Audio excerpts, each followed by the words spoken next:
Welcome to Indiana Sports Beat Radio, presented by Endeavor Hospitality Group and Andy Mohonda of Bloomington. Looks over the middle, second guesses, fires, throws. Does he make the catch in the end zone? Yes! Touchdown! Oladipo to win it. Another one! He got it! Another one! Huge hole! He's at the 30. He's going to go. 10, 5, touchdown! Jonathan Taylor! Galloway finds Rob Finnessy, who fires the three, and He hit it! Now, from the Golf Club at Eagle Point Studios, here's your host, Jim Coyle. Hello, everybody. Welcome into another edition of Indiana Sports Beat Radio. Hope everything is going well for everybody, and you've had a marvelous week heading into a holiday weekend. We've got college football underway. Week 1 is here. Last night, watched an incredible game with Penn State and Purdue. Purdue losing that game, a close one, a tough one. Penn State gets out of there with a gritty win. We'll talk about that. Indiana opening up the season tonight at home at Memorial Stadium against the Illini. That spread has gone from 3.5 points down to 1.5. So that game is going to be tight. I had to send out my prediction on that earlier, so we'll talk about that, how tough that was. Alec, Lasley on the program today, get you caught up on basketball, recruiting, and where Indiana is. Zach Osterman will be along as well. Then, of course, we've got the Red Zone with Mitchell Paige and our buddy Jeffrey the Greek. And we'll also have Doug Bucshon from Illinois Rivals. Oh, that's right. I forgot. Doug joining us as well. That's perfect. He'll be sticking in there. And hear what he has to say, because it's very interesting, this game tonight. Alec reached out to me for my prediction for thehoosier.com. And I'm like, this is tough. This is as tough the game to pick because we've got nothing to work with Indiana other than history, which is not great, but you have to try to be positive, and there's no reason to think that they're not capable of winning this game just because we haven't seen what they have. I'm going to guess. I went with Connor Bazelak all along because that's makes sense to me for what I think the type of offense they're going to have to run.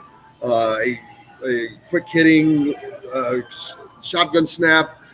Offense that's moving to the right, moving to the left, but and I think that bodes well better for Connor Bazelak, who's already thrown for 2,500 yards in the SEC, was the SEC Freshman of the Year, but that doesn't mean a whole lot.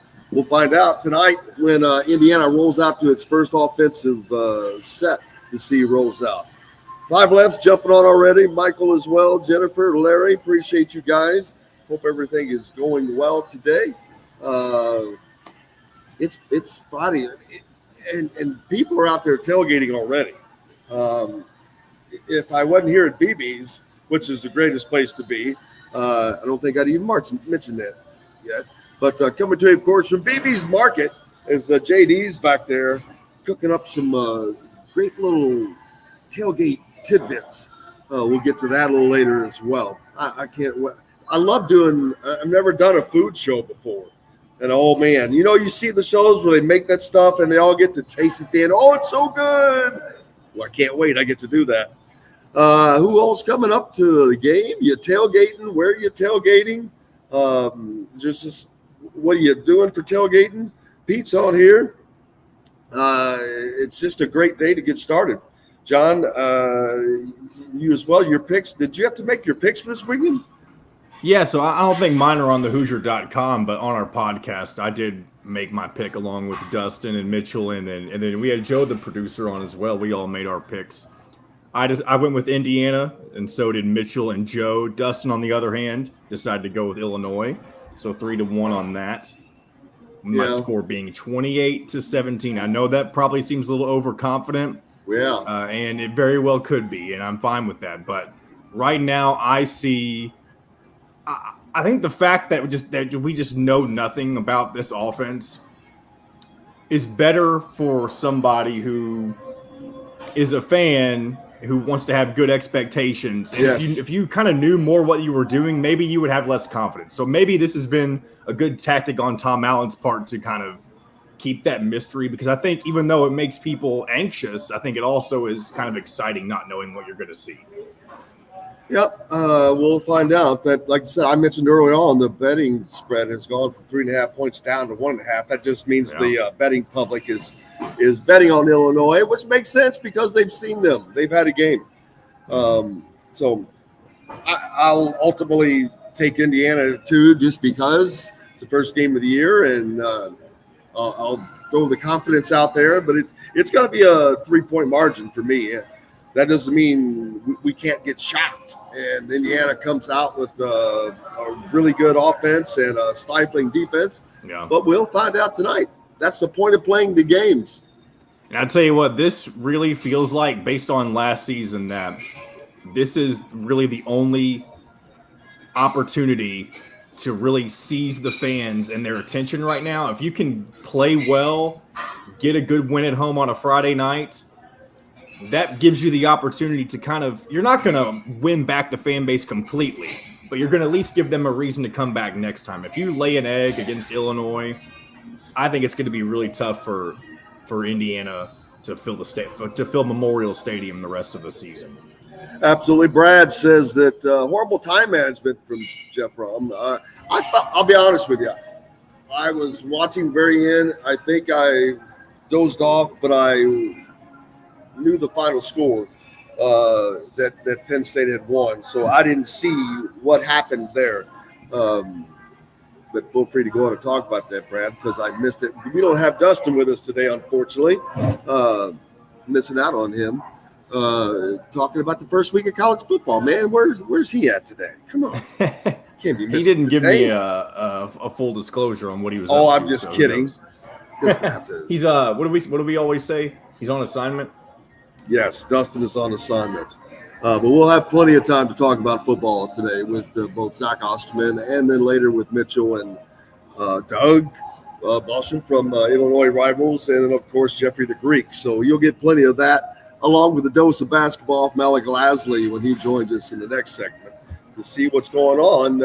If there's any news on Arrington Paige, as his last visit was down to Miami, and there's always reason for that to cause concern because that's the home of Mr. John Ruiz, Mr. Moneybags, who paid Mr. Nigel Pack $400,000 to become a Miami Hurricane. Mike H on as well. Let's see. It isn't a must win, but it is if they don't perform well, even if they lose, they will lose the fans. Oh, I disagree with you, Mike. It is a must win. It's a must win in many different ways. It's a must win if you want to have a decent season. It's a must win if you plan on going to a bowl game. It's a must win if you plan on having any fight in the Big Ten. So it is a must win. If not, where are you going to get wins in the Big Ten if you don't beat Illinois? You got to go on the road to play Rutgers. Maryland is a greatly improved program, and they're coming here. Who else in the Big Ten are they going to beat? So if they don't win this game at home, it is a must-win for me for that reason. It doesn't mean the season is shot, but I think that it's heading in that direction if they don't get that win. But everybody can agree or disagree. That's fine. But that's why we talk like we don't know what we're talking about anyway. And half the time it sounds like to be that way. Ha! John C's watching us from Bart Kaufman Field, already tailgating, it sounds like. I think he mentioned that yesterday. He was going to hang out there. Yeah. And that's the only thing that I wish different from B. If I wasn't here at BB's, I would love to be out of the Bart with the peeps. This is it's a unique thing, being able to the tailgating day being on the show day. So I wish I could be out there with you guys. But thank you for listening, John C. We appreciate everybody out there. How's everybody doing? Is there a bunch of peeps out there? Did you grill last night? We're going to be doing some grilling here at BB's. If you're everybody listening, I hope your taste buds are lighting up because they're getting good. And people are traveling today from all over the state, from Evansville after listening to us on the rep.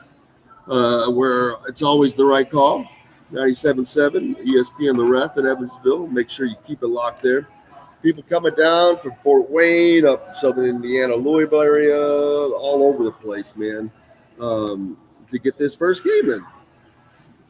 I tell you what, I can't wait. I haven't been to a home Indiana University event in over 2 years. I guess it's closer to 3 years. Not that, and I know COVID forced it for a while, but there were so many other factors in the past year. But I'm finally getting around, and I'm coming up to the home opener, so I'm excited to see Indiana play. I'm excited to potentially meet some people. I'll have a buddy of mine who is with me who is an Illinois fan, so that'll be an interesting dynamic. I've never been to an Indiana game with the opposing team's fan, so that'll be a fun experience today, I think. There you go. Tim and Alan, let's see. So long as Camp can watch, guess I need to stop this working stuff. There you go. Let's see what else. Robert, also, the interception in the first half, not moving the ball late in the fourth, letting Penn State get the length of the field, giving up a TD. Yeah, but you also have to understand, Penn State's not ranked, and I didn't know a lot about them other than I knew that they had I kept calling him a 4-year quarterback. He's a 6th-year quarterback. That dude stayed there for 6 years. That's crazy. So that offense should run like a top for Penn State. That should give Penn State fans hope for this season. I couldn't tell really how good of a defense they had last night, but they're probably going to be solid. And having a 6-year quarterback, that's never a bad thing. That's another thing. Indiana's going to go up against a Penn State who's going to have a 6th-year quarterback. So that's, again, why this game is so important. Let's see. Brad's hitting us up saying, Jim jamming to the Joan Jett on this Friday. Yeah, I can't hear what's going on in the background. I apologize for that. I hope it's not too loud. But, yeah, Joan Jett's always good on a Friday or any day for that matter. John, you're going to have to do a good job of keep me up on hitting the brakes because I've got to go out and get my glasses. I can't see a thing. Caleb, noting that both quarterbacks last night were 24 years old. And if you don't think that makes a difference, maturity. And again, like I said, Penn State, 6-year guy, Sean Clifford, he played high school ball against Peyton Ramsey. They had their duels. So that's how long that guy's been around. So that should bode well for Penn State this year. Aiden O'Connell's birthday. I think they said that on the broadcast, but it was? Last night it was, yep. Didn't do him very good. Nope. John said he took in some Mother Bears last night and watched the Purdue game. He's grilling all day today. So they got it out there. You should have stopped by BB's and got all your meats, my man, because there's no better to get than right here at BB's. Whether it's sausages, beef, steaks, hamburgers, they have got all kinds of things. I'll be walking around a little later during the red zone maybe to show you some of those meats. We'll have to check that out. I'll have to figure out how to switch from one to the phone, from laptop to the phone, so we don't get you confused with the audio and the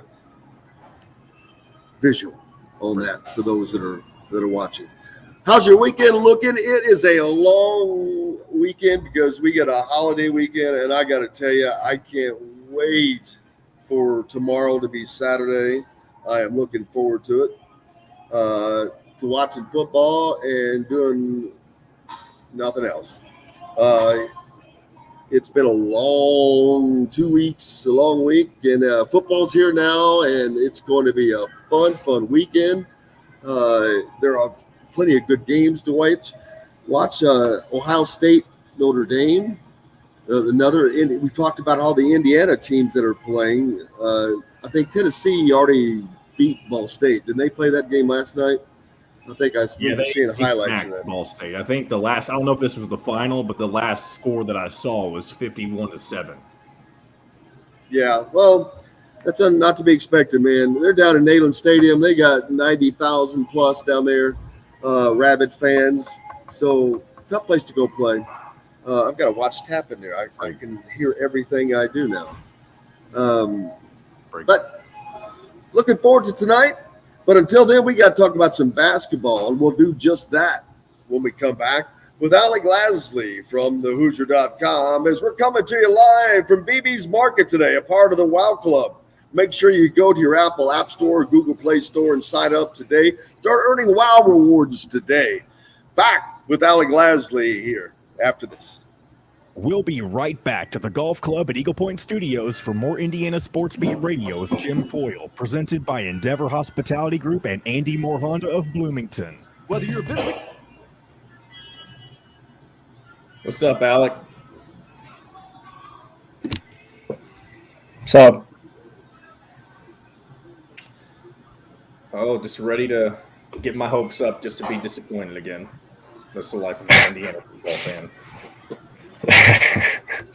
Hey, you got to do what you got to do. It's that time of year again. A tradition. I'm going up to the game with a buddy of mine who's an Illinois fan, so that should be fun. It should be a good game. I think both teams are very similar in a lot of different aspects, so I really think it should be a good one. And this is just part of the fact that they've left the curtain closed the entire time, but I think this offense is going to be competent.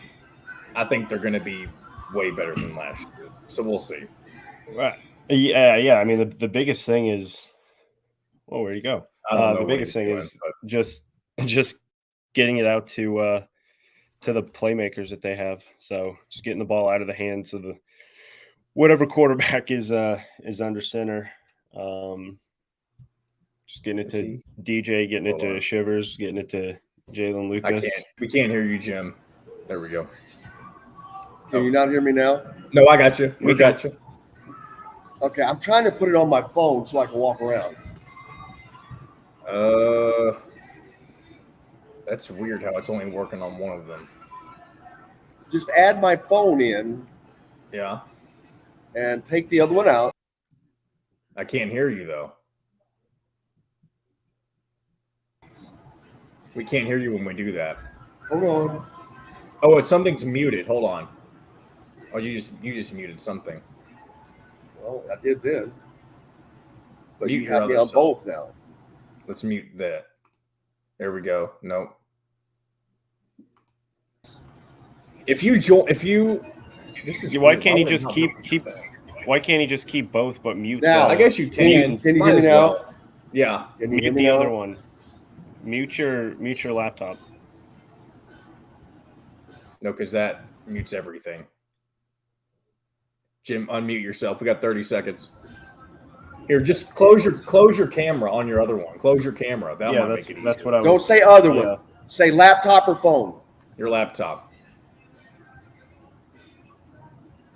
All right, here we go. Find full episodes of Indiana Sports Beat Radio on the homepage or on the station every week, Monday through Friday. If we're not on a station where you live, we should be. Ask for Indiana Sports Beat Radio. This segment is brought to you by Southern Stone Restaurant. Now back to the Golf Club at Eagle Point Studios for more Indiana Sports Beat Radio with Jim Coyle, presented by Endeavor Hospitality Group and Andy Moore Honda of Bloomington. Welcome back. Indiana Sports Beat Radio coming to you on this game day. College football, week 1. Indiana hosts Illinois tonight at Memorial Stadium here in Bloomington. I'm coming to you live from BB's Market, getting some tailgate food going. I know that they're tailgating already out there, but there's also basketball going on, and that's why we got Alec Lasley from the Hoosier.com to get us caught up on what's happening. And I know a lot of people, Alec, have been wondering if there's any news about the Arrington Paige visit down to Miami, because obviously Miami has been trying to build up with John Ruiz down there spreading the dollars. But any news out of that? Yeah, I mean, the biggest thing, right, he was supposed to take his visit last weekend. but had to have that rescheduled, which was a quick rescheduling to the beginning of this week. I did take the visit. The visit went well. I mean, it's Miami. It kind of has that sexy appeal. A much different kind of recruiting pitch than what Indiana's kind of brought to the table, which is significant playing time early, NIL, but in a much different aspect than what Miami and how Miami does it. But the biggest thing that's going to win out in this recruitment is the relationships with the family members of Arrington Paige, specifically the mom and the dad, obviously. Another aspect is one of his college or high school coaches went on the Indiana visit and has not been to any other visit up to this point with Arrington Paige. And he continues to say how blown away he was with the entire, not just recruiting pitch to Arrington Paige, but to his family. And that's going to be the biggest aspect in this recruitment. Miami it was a good visit. I don't think you can have a bad visit when you go to Miami. But this one is probably not going to lean towards Miami unless this continues to drag on and draw out and go further along than what it is. And in the one aspect, this is a senior year official visit for him. He's taken the other official visits that he had. They were considered junior year official visits. So realistically, if he wanted to take any more, he would only have 4 official visits left for his senior year. The Indiana visit was a junior year official visit before the calendar turned into that senior year. So we'll see what he does. He's not expected to take any other visits. He's told me he's not looking to take any other visits. And this is kind of the core group of Indiana, Miami, Cincinnati, Missouri, and Southern Cal are kind of the main groups of programs that he's looking at, all of which have received an official visit. I think at the end of the day, it does come down to Indiana and potentially Cincinnati. But I don't necessarily think you can count out anyone in the NIL stage. I just don't think that's the route that Arrington Paige is going when it comes to kind of where he checks off the boxes for his recruitment. It's just not one of the highest aspects of what he's looking for. And at the end of the day, if he's still looking for NIL, Indiana has done it just about as well, if not better, than anyone else around the country up to this point. And speaking of NIL, when you say that Miami does it differently than others, I know what you mean, but go into a little bit more explanation of what you're talking about. Yeah, I mean, even a little bit of the same aspect with Kentucky, right? It's just a lot more of quote unquote kind of salary or pay. It's just more so upfront. They're more upfront about it. Yeah, exactly. And it's not necessarily the way that a lot of people expected NIL to be used, but when you look at what Indiana's been doing for Hoosiers for Good and some of the other aspects of their NIL, it's much more of a community oriented payment per se, as opposed to kind of just a blank check and basically just trying to pay for that service. And that's the biggest difference. But again, when you look at Indiana and Miami, you shouldn't be surprised at how both of those are kind of running their NIL programs up to this point.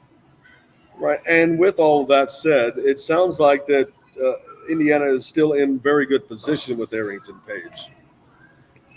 Yeah, Indiana's been in a great spot. They were one of the first kind of major programs to offer him back in the spring and put basically a full court press on him in the summer.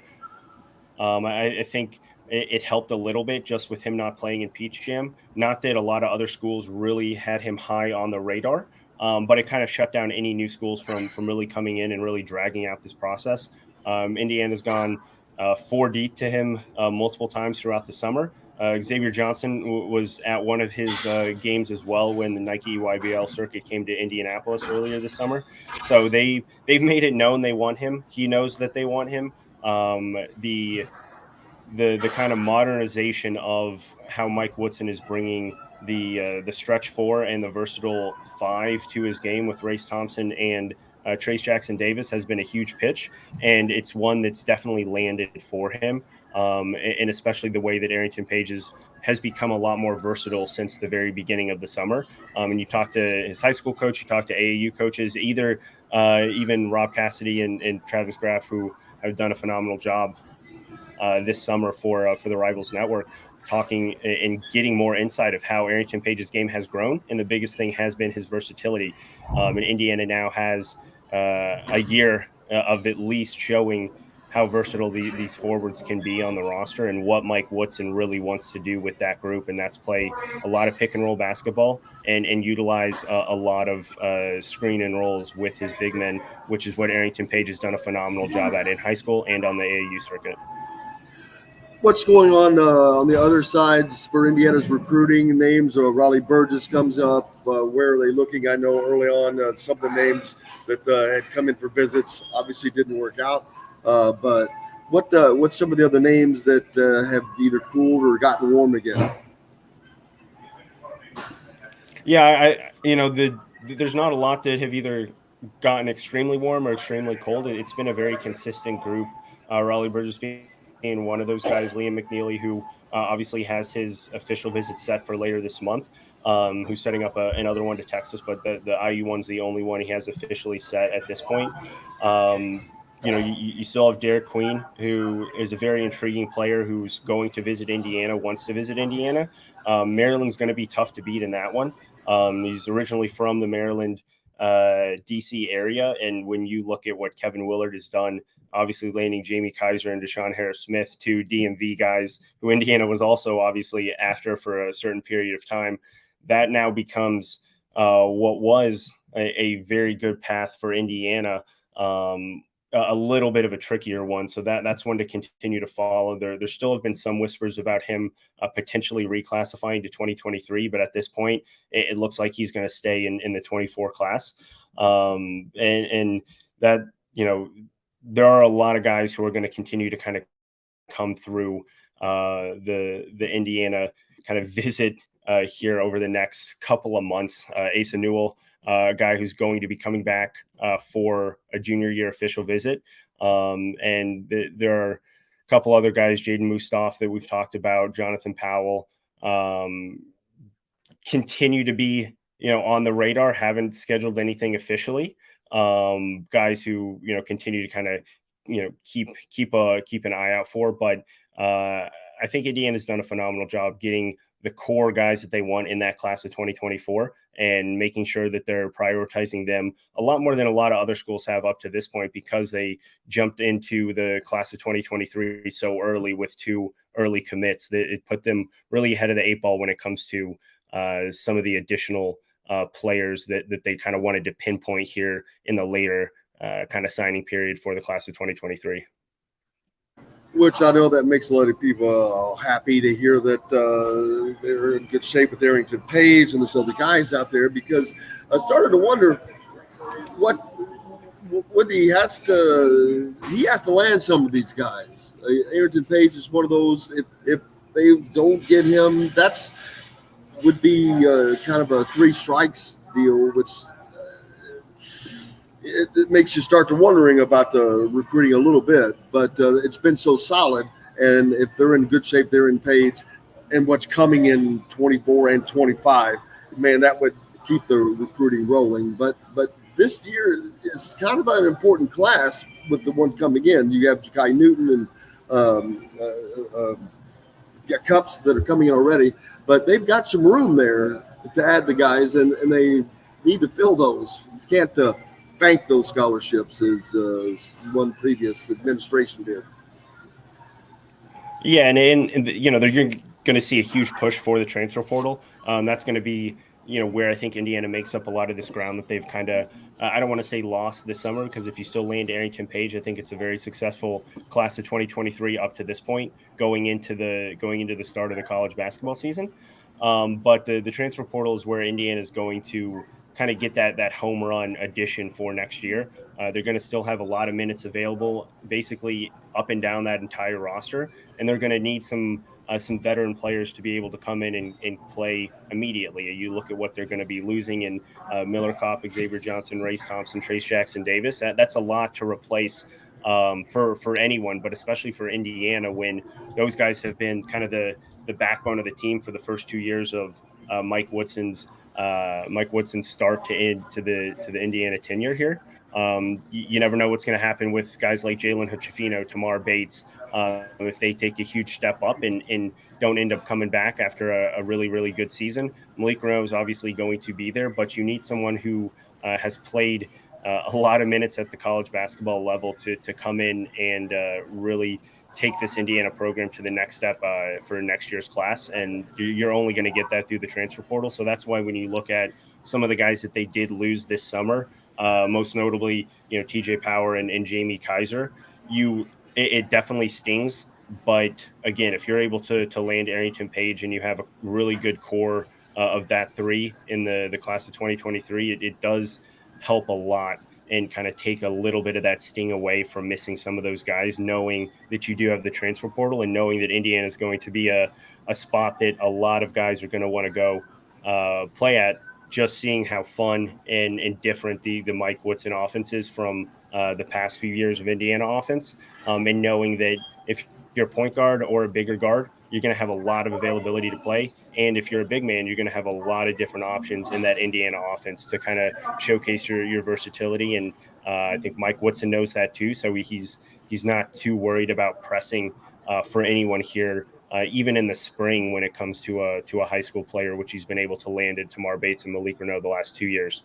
But it's definitely transfer portal for Indiana after Arrington Paige. And I doubt there'll be anyone to pop up in between then, just due to the fact that there's not a lot of guys kind of on the border that Indiana's been involved with.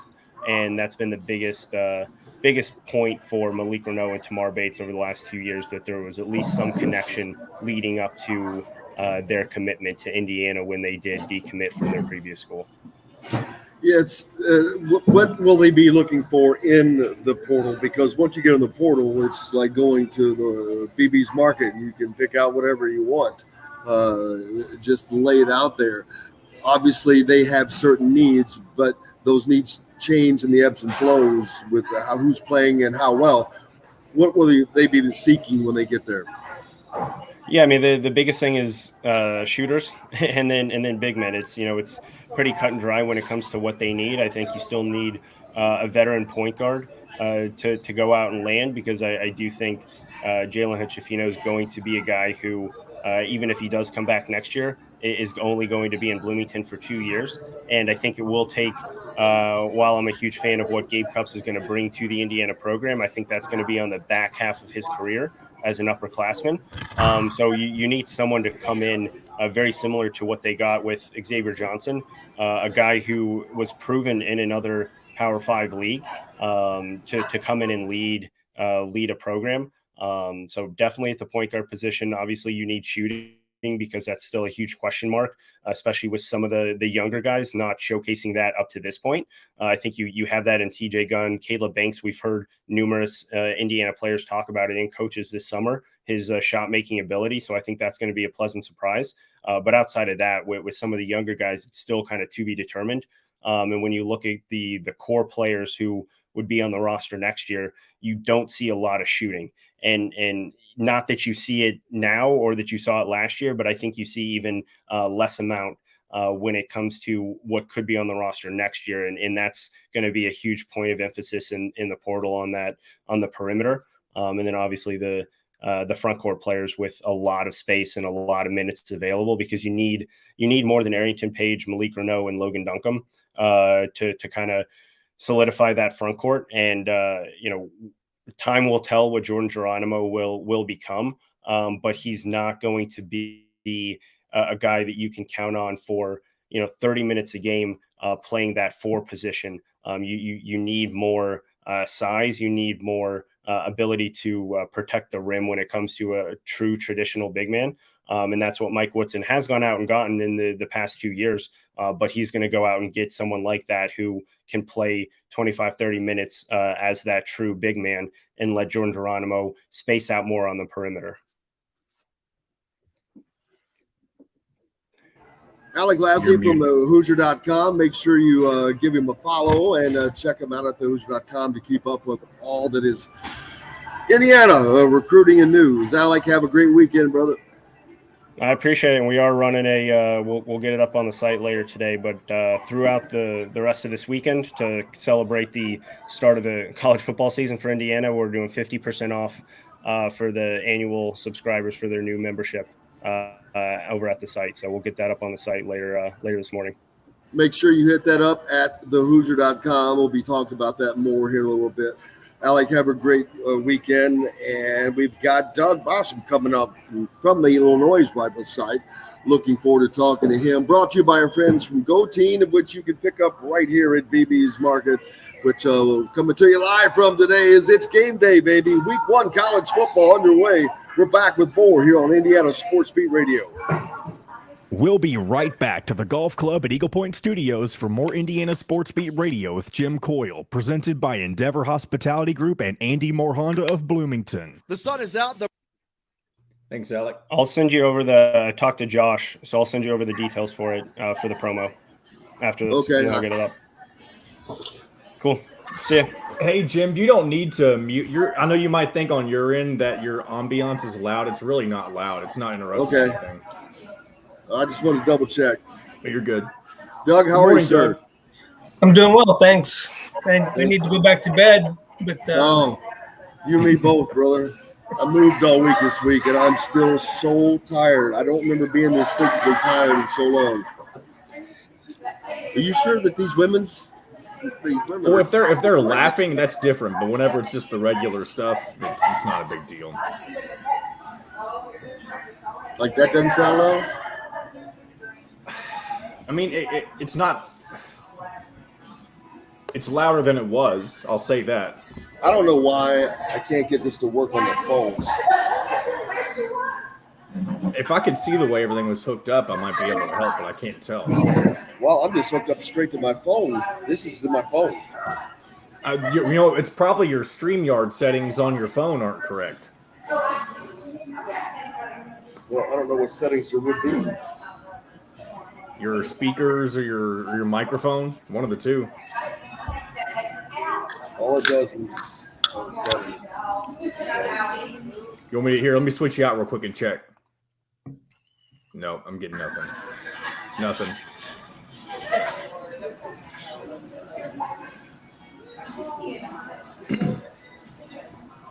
Doug, will you be in town for the game today? yes, I will. I should get in town around 3 o'clock. I'm gonna check in my hotel and hang around for a while. Sweet. Yeah. Let's try this. Oh, Jim, I think we got you. Maybe. You sound better on that now. Oh, which one? No, I hear you on both, which you can use whichever one you want now. Okay, can you hear me now? You're good. Yeah, we're good. So I'm looking at you can hear me here? Yes. Perfect. Okay. I can move around with this. Perfect. All right, here we go. And right now, it's the Certified Dream Deal Sales Event.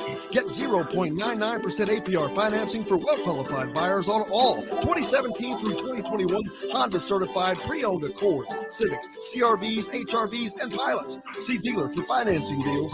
Andy Moore Honda, Bloomington's #1 Honda dealer. Get more to your door with AndyMooreHonda.com. Come see us at the all-new Andy Moore Honda, now in Bloomington. This segment is brought to you by RE/MAX Advanced Realty, Indy Home Pros team by Cheryl Sizemore. Now back to the Golf Club at Eagle Point Studios for more Indiana Sports Beat Radio with Jim Coyle, presented by Endeavor Hospitality Group and Andy Moore Honda of Bloomington. Welcome back, Indiana Sports Beat Radio, coming to you here on this Game Day Friday. Welcome in Doug Bucshon from Illinois rival site. Doug, what is the actual site name? OrangeandBlueNews.com. We're on the Rivals.com family of college sports websites. Absolutely. Now, you guys have had the fortune of having, or Illinois rather, has had the fortune of having a game under their belt. The Indiana football team doesn't. That's going to be one of the things we look at tonight. Then you've got the mystery that we're all shrouded in the Indiana offense. None of us, whether even the IU media, we don't know who's starting tonight. At quarterback, we know very little, as little as you guys do. Probably a little more just because of some familiarity. But other than that, we're kind of in the dark as well. Yeah, I think it kind of evens out, right? Because Illinois's got a game under their belt. They can watch their own film. They can correct some of the mistakes. But then again, with two brand new coordinators at Indiana, they don't have any film on Indiana to watch to prepare for the game. So all they can do is watch the teams that the two coordinators coached at last year and try to figure it out. But advantage Indiana there, but an advantage to Illinois when it comes to fixing some hiccups that they had in week 1 against Wyoming. Yeah, I don't know which one I would rather take, but we'll find out, because we'll find out who's going to quarterback Indiana tonight. With Illinois, what did you see in their opening week against Wyoming? It was a easy win for them, of course, and getting to work out those kinks, like you said, that's huge for any team. But what did you guys see, and what are you thinking going into this week? Yeah, it's hard to really glean anything out of that game because Wyoming sure didn't play very well. They have some quarterback problems there. Quarterback was 5 for 20 for 30 yards. So and they had some problems up front too. So the Illinois offense is going to be better this year. They were terrible last year. They're going to have better quarterback play. Tommy DeVito, the transfer from Syracuse, played pretty well. He can move around a little bit. He can make a few plays. He's an accurate passer. He's got a good arm and can stretch the field a little bit. Although he did not do that against Wyoming. Wyoming didn't give him much down the field. They threw a lot of dink and dunk stuff underneath. But the running game was good. That's what you expect from Illinois. The defense was really good. They didn't give up a touchdown in the game. But again, Wyoming lost a lot to graduation, and they lost a lot to the transfer portal. So it's really hard to tell what's going to happen in the first Big Ten game on tonight. Yeah, I'm interested to see we're all interested to see what the crowd's going to be like. It's a Friday night, which positives and negatives. Obviously, the negative is it impacts the high school football scene. And here in Bloomington, I can tell you that there are two high schools, Bloomington North and South. Both have home games tonight. There is, at Bloomington Speedway, there is a race that is being made up from earlier in the season, and you've got Indiana at home, and I think there may have been something else going on, but you've got Indiana at home on top of that. So a big Friday night here in Bloomington. I don't know what the crowd is going to be like. I think it's going to be pretty good. The AD Scott Dolson said he's expecting around 40,000, which is under capacity, but would be a nice crowd to see on a Friday night under the lights as well. Indiana has new LED lights that we'll see what those look like. I guess it's going to be like driving down the road and you see one of those new cars coming at you, that blue light or something. I don't know. But we'll look forward to see what that's like. But the game last night I watched between Penn State and Purdue was a great college football game. Fun to watch, especially for an opening weekend. I hope that we get kind of a clean game like that, that Indiana can run offense. I know Illinois will be able to do their deal. And obviously they're known for having a good secondary right now on that defense of the Illini. Both teams are, right? Indiana's got a really good veteran secondary too. Two teams with some really good DBs back there and some NFL prospects. You mentioned Illinois, Devin Witherspoon, the boundary corner for Illinois, a really physical kid. Had an interception with a big long return against Wyoming, and he's an all Big Ten type of kid eventually a draft pick. And then Quan Martin, Jartavius Martin, who plays a hybrid position that they call the star, which is it's basically a nickel. Plays a lot in the box. And he's really, really good against the run. He's going to be an integral part of their run defense against Indiana's running back, the transfer from Auburn. He's a really fast kid, kid you don't want to turn the corner on you and get out in space and make some plays. So both teams with really good secondaries. I think Illinois is going to have a pretty decent defense, a competitive defense, just as long as Ryan Walters, the defensive coordinator, is there. The guy's a superstar in the coaching world, and I don't think he's going to be there all that much longer. He's going to get a head coaching job. I think his name popped up on a few jobs last year, even after just one season. But really interesting secondaries for both teams. Quarterback play, I think, is going to be huge, and I have no idea what to expect from Indiana from the quarterback position. You and me both. The kid from Mizzou is pretty good, I think. but we don't know. We haven't seen him play. Tommy DeVito didn't have any pressure on him at all against Wyoming. He could just stand back there and pick out some targets underneath. So it's hard to say after one game what to expect from him. But it's going to be a good game. I don't think it's got a game with a lot of national interest because it's two teams coming off mediocre seasons. I know Indiana had a really rough go of it last year, 2-10 and 0-9 in the Big Ten.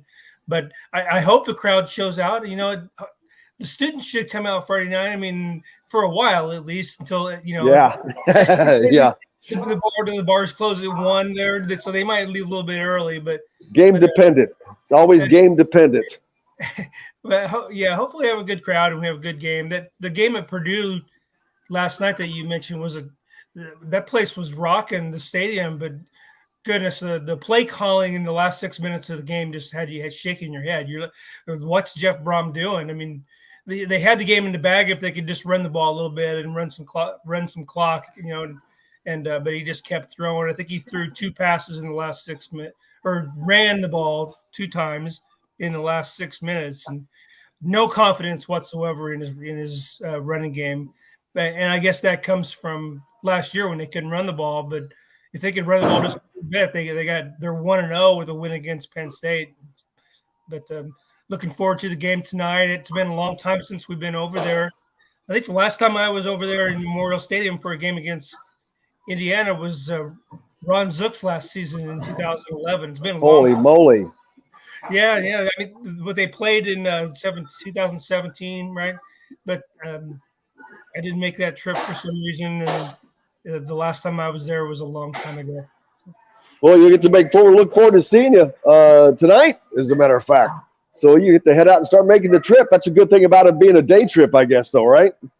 Yeah, it's only 2.5, 3 hours, I guess, from here.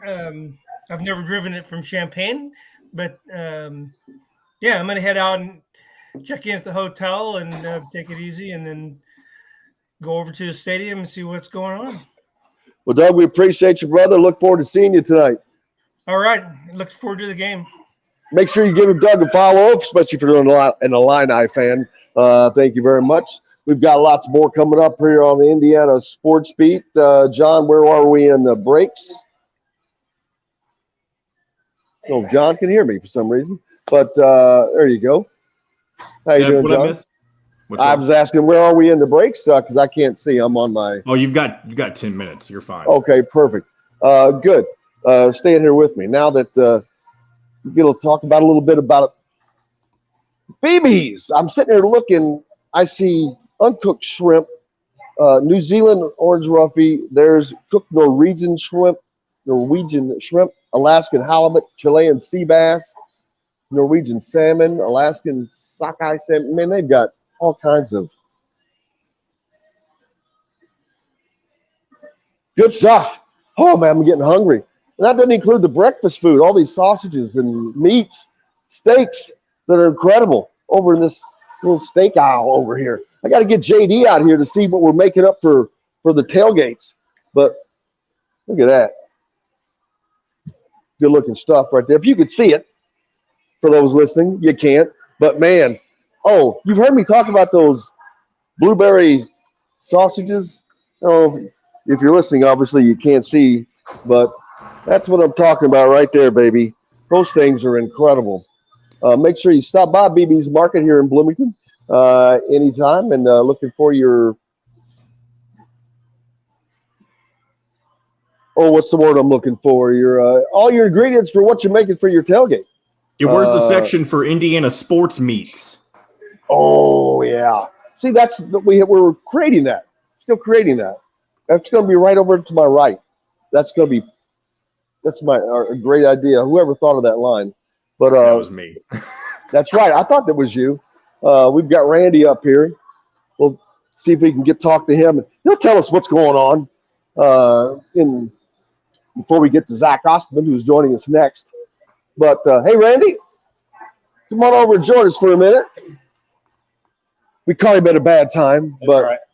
Randy, over there, just tell us what we got to talk to JD earlier. He's making up some good little tidbits back there Yeah. for tailgating, but all the things that are here that people can come and grab that are so easy to go. Yeah, I mean, we have pulled pork ready. We've got smoked wings. We've got deli sandwiches that we can make here in house. We've got sides ready for you: potato salad, coleslaw, baked beans. We've got steaks that we can cut up for you to order. We've got fresh Yeah, I sausages saw a in-house. slab of meat back there like this thick that they Oh, were cutting the massive. steaks off of. We can do anything you're asking for. You know, we're a specialty butcher shop. If we've got it in house, if you've got special requests, we'll take care of you. I just saw someone walk out with like 5 sacks of pastries as well. Oh yeah, our bakery department is awesome. Everything they do is 100% here in house. Oh my God. Here's JD, the man. Oh man. JD, say hello to everybody. Hey guys. He's the man. Look at this. What do we got there? It's, Well, you get to eat one? yeah, it's candied bacon wrapped in barbecue chicken. Remember I talked about doing those shows where everybody gets to eat the food, but you all don't? I'm sorry. What is this now? It's barbecue chicken. Barbecue chicken wrapped in candied bacon. Oh my God. That's awesome. I'm sorry, John, That is awesome. and everyone. This is so Making good. my mouth water. But I mean, these are the kinds of things that we're willing to do for you. If you've got special requests, if you've got tailgates coming, come in, let us know what you want, what you're looking for, and we'll create a package for you to make your tailgate the best that it can be. Oh my God, I guarantee you, this is incredible. So this is just one of the things. He's got some other things coming. We'll get back to them. I'd tell you I'd save one for you, John, but I ain't gonna lie to you. It ain't happening. I know. I'm Love a you. little disappointed that I'm not already up there. I'll let Randy get back to it. Sorry, Randy. Hey, you're good. Thank you, Jim. Man, you talk about on the spot. JD came out there and was Johnny on the spot with those things, but barbecued chicken with that candied bacon. Oh, man. Luckily, I got 2 more here. See, you should have come up early, John. That's what I'm saying. I may on my way up this afternoon. I might be making a stop at BB's Market. I will. You should stop by, and I'll tell them that who you are. But this ain't gonna be here. Hey, I promise will you. be there. Because that's gonna get eaten as soon as we hit this next break. Good Lordy, that was good. Oh my, I was not expecting that to be that good. Holy smokes, that was really good. I can't wait to get out there. I've got to go back before I want to go straight to the stadium because there, like I said, the people out there. John C's been out there since last night tailgating. The people are there, grilling and having fun. I want to enjoy this. It's a rare time to get to enjoy a Friday tailgate. Man, I can't wait to get out there and enjoy some of it. People have been running in and out of here. That's why I had to move. It's getting loud here, baby. But that's what happens at BB's every day. We got to take a break. We got lots more coming up. Zach Osterman next. And then after that, the Red Zone will be coming up with our friend Jeffrey the Greek, as well as Mitchell Paige, coming to you live from BB's Market here at BB's Market in Bloomington. We'll be right back to the Golf Club at Eagle Point Studios for more You're Indiana Sports Beat Radio with Jim Coyle, presented by Endeavor Hospitality Group and Andy Moore Honda of Bloomington. Andy Moore. Allow me to do our sponsors. I forgot them. I'm sorry. You're good. I know you got a lot going on at this live remote. So Yeah, I'm eating this thing right now. It is good. no, I'm not kidding. If we have time on our way up, we'll probably stop at BB's Market. I'm going to go get a nap done.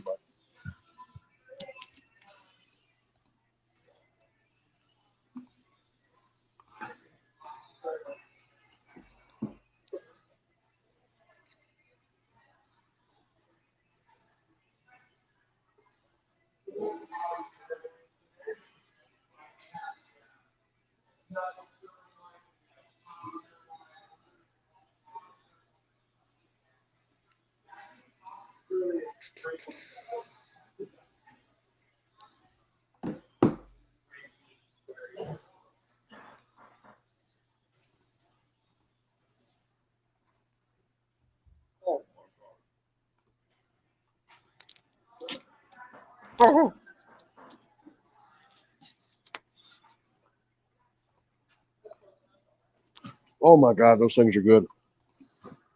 Candied bacon? That sounds super good that you were talking about. Well, the chicken is so tender.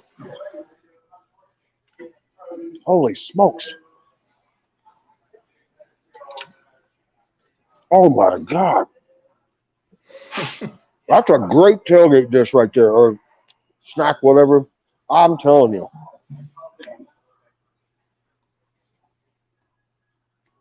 Those need to be on the menu. If they're not, that's crazy. They have a bar. They have a bar you can sit at, like the overtime places. Yeah. Bar you can sit at. Have breakfast sandwiches. Oh yeah, I didn't talk about the breakfast sandwiches.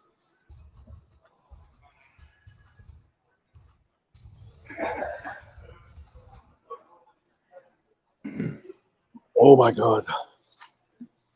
So good. All right, 30 seconds. Hey, is Zach Zach's up not next? here yet. He'll probably be here to cut. We braked a little early, but That's okay. Yeah, so he'll be here in a second, more than likely. Housing market. Reach out to Cheryl Sizemore from Remax Advanced Realty at cheryl@indyhomepros.com or 317-298-0961. Cheryl Sizemore from Remax Advanced Realty. Let Cheryl Sizemore get you in the home you want today.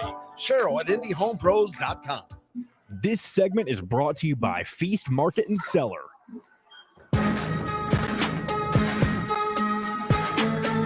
Now back to the Golf Club at Eagle Point Studios for more Indiana Sports Beat Radio with Jim Coyle, presented by Endeavor Hospitality Group and Andy Moore Honda of Bloomington. Welcome back, Indiana Sports Beat Radio, coming to you here on Game Day Friday from BB's Market right here in Bloomington, brought to you by our good friends from Feast Market and Cellar, all part of the Wow Club. Feast located on Patterson and Rogers, right next door to Southern Stone, with a full complement of excellent wines, gourmet sandwiches, cheeses, as well as a sommelier on staff to help you with any of your selections that you need. As well, they're located right next door to Southern Stone, a great restaurant as well. Coming to you from BB's here today. Look at Emily back there making some great pastries. What are you making, Emily? Cooked cupcakes. Yep. What flavor are those? They are strawberry and champagne. Is that did someone from Champaign, Illinois order those? Did someone from Champaign, Illinois order those? No. We're playing, Indiana's playing Illinois tonight, so they're from Champaign, ironically. I don't know if that's a good sign or a bad sign, but either way, those cupcakes look incredible. That's just another one of the many things available here at BB's. It's incredible. If you haven't been in, it's nuts how big this place is. And I'm not even done with that, because you can walk out of there and come over and see this incredible bar setup. Look at that. I mean, is that as nice a bar? It is incredible, with plenty of space back behind me that you're going to be seeing soon. I'm not going to bust the secret out on that just yet, but there's going to be a reason talking about that. But I love how they make the cupcakes out in front of everybody. That was pretty cool. Everything is right. I mean, everything is made. Everything is made right in front of everything. Look at this. Just look at that lineup of holy moly pastries. It's just it's everything you need. Pastries, the food, the end of the deal, with whether it's steak or barbecue or your appetizers, with more of those. I'm just keep coming back, hoping there's more of those bites waiting on me when I get back. Unfortunately, there was not. It was still empty, just empty sticks.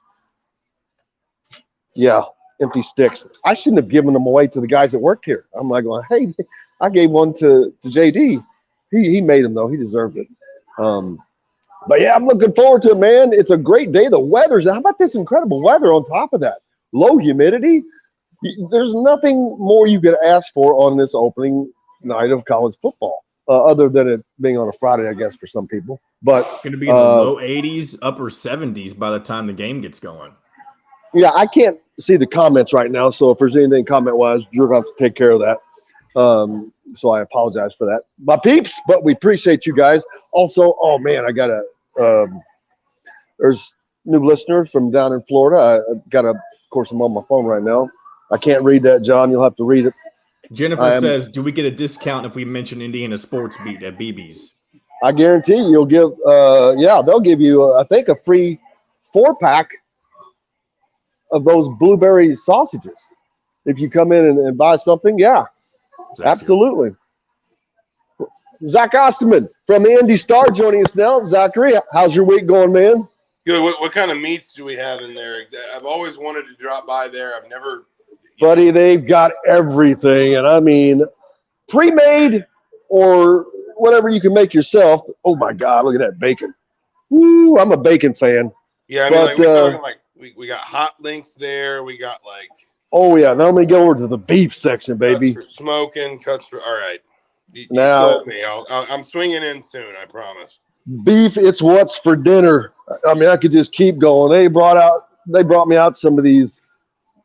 It was barbecued chicken wrapped in candied bacon a minute ago. And I was like, oh, I just like, show's over.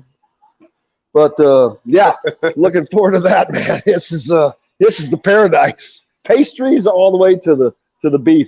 So and they've got seafood and everything else as well. So whew, yeah, it's tough. I'm going to look forward to doing these every Friday. You're welcome to come in anytime you want, and it's free breakfast, free food, whenever you're here.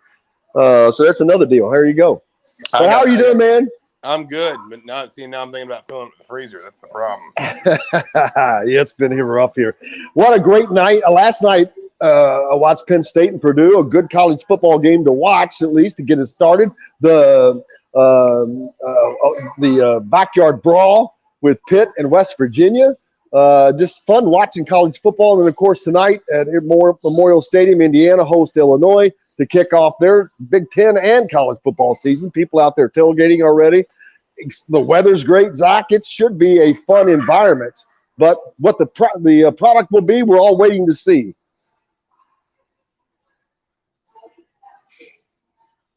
In that I could not stay awake for the Purdue Penn State game. I think that's, I tried really hard, and I finally had to give in and go to bed. And I feel like that puts me on a new plane of parenting when I'm so worn out from kids that I can't make it through. Not the late game, not the Pac-12 game, but the just the regular old 8:00 Thursday night Big Ten game. But no, it was good to have it back. It is nice to have some good games on early. There are years where these, especially the Thursday night, is just kind of, just sort of clearing the decks. But, I mean, having Purdue, Penn State, and having the backyard brawl back, I mean, that is a game that should always be played. But I think Zach's having a little issue there. Yeah, Zach, we can't hear you very well if you can hear us. But to have football back. But absolutely, looking forward to that tonight, and we'll try to get Zach's connection fixed. But yeah, looking forward to that. Go ahead. Can you hear me? Yes, sir. I think we're probably at the point here where we've answered every question we can without seeing them play.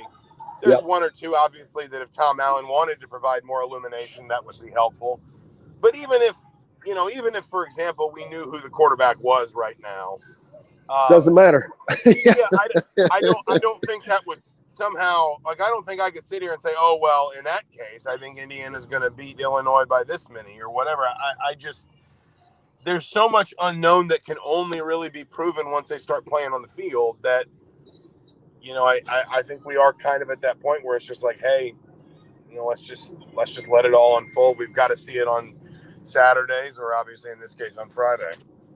Yeah, and really just find out how much more is an advantage to not know or have more secrets, or to have that game under your belt, to work some kinks out, to work out assignments, penalties, things like that. I'd say most coaches would probably take the route of having that game under their belt, to be honest with you, but that's just the guess.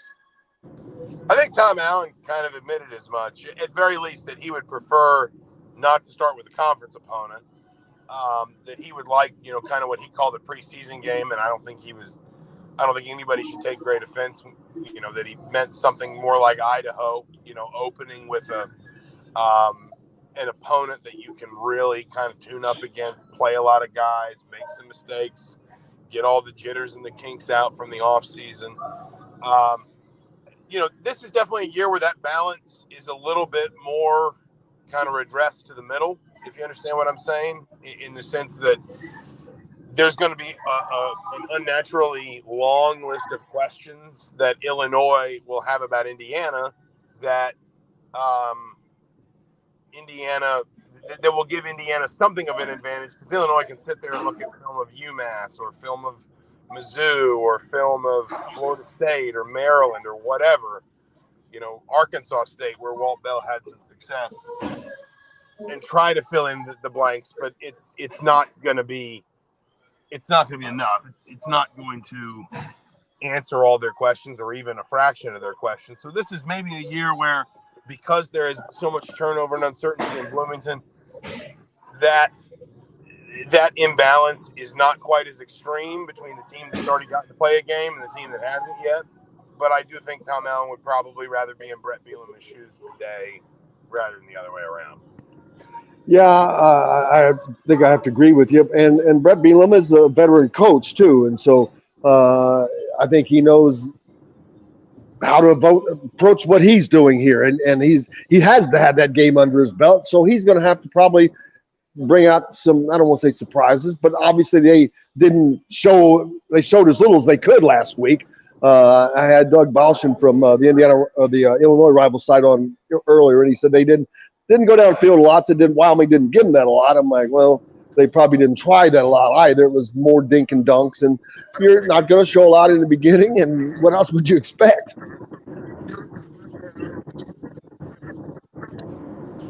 Yeah, and the other thing you'd say too, I know it's only year 2 for Bert over in Champaign, but he's been doing it, like you said. He's a veteran coach. He's been doing this a long time. He's got a very defined way of playing. That goes back to his days at Wisconsin and what he learned under Barry Alvarez, and then obviously, even though it wasn't always successful, what he took to Arkansas. It's not like he needs to answer questions about his own scheme or philosophies or style.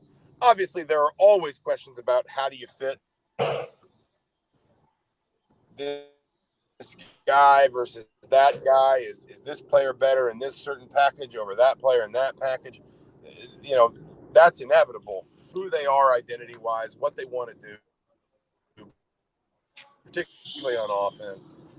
And so, you imagine, while Illinois probably kept things pretty vanilla last week, it's not like Brett Bielema's got a ton of questions about, will this work? Will this be okay? Or is it going to be, I suspect anyway, it's going to be a lot more of just sort of, well, this is my system, this is my style, I know how to make it work. And then we're just going to fine tune the little bits and pieces as we go. And I think that's kind of where Illinois is. Not dissimilar to the way Tom Allen's defenses have been up until last season. Yeah, and I'm looking forward to both, actually. I'm looking forward to this defense that with Tom Allen taking back over the reins, a healthy defense, and looking forward to seeing what they can do with this offense. With Walt Bell can come in and manage. We know that Michael Penix is starting at quarterback in Washington, so we know that there's talent here at Indiana, even though he's left. But what will they do with it, and how will they do with it? That's going to be the thing we'll find out tonight when they try it out on that first offensive series. Yeah, I mean, in some ways, I am almost more curious about that defense. I mean, and I know why everybody's looking at the offense. And listen, the offense has got to get fixed. I mean, we all talked last season. We all wrote. We all chronicled in different ways just how bad things turned for Indiana's offense. I get that. But, this is the defensive coach. This is a coach whose success is grounded on that side of the ball, and it was literally on defense where Tom Allen's work impressed Fred Glass enough to get him the job. And the fact that Indiana got so far away from what it's clear now Tom Allen, wants. I mean, sometimes we can sit there and say, well, that looks like a Tom Allen defense. That looks like I think sometimes you learn more when the defense stops functioning the way he wants it to, about the way he wants it to function, if you understand what I'm saying. Yep. When you start to see it not work the way he wants it to, you understand better what he wants. And so, you know, in terms of, again, kind of program identity, going back to comparisons to Brett Bielema, you know, that defense is always going to be kind of the, you know, the core. It's always going to be sort of the foundation for Indiana. And I think it is. I will be equally fascinated by what I see on offense and what I see on defense tonight, and frankly, probably for the next month. You know, but I know we're focused on tonight, but you know, then you have Idaho, which is that game where you can tinker a little bit more, which is that game where you can probably play some young guys more snaps. I doubt you can stay too vanilla in that game beyond just not needing to go very deep in your playbook, just because you'll probably have had to show some stuff against Illinois.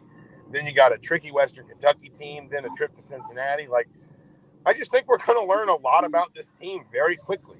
I mean, very, like, they are going to be required to show us exactly what their mettle is, basically in these first 4 weeks and starting tonight. There's no soft pedaling their way into this season. No, it's not, and it doesn't get easier after that for them. But hopefully it starts off well tonight, but we'll get a chance to see that. I'm looking forward to it. Primetime game, 8 o'clock on Fox Sports 1. Looking forward to seeing you out there. Everybody out in the press box tonight. It should be an exciting night under the new LED lights, by the way. I know. The $2 million LED lights. Does that mean the field's going to be blue? Is that like looking at a new car driving down the road at you?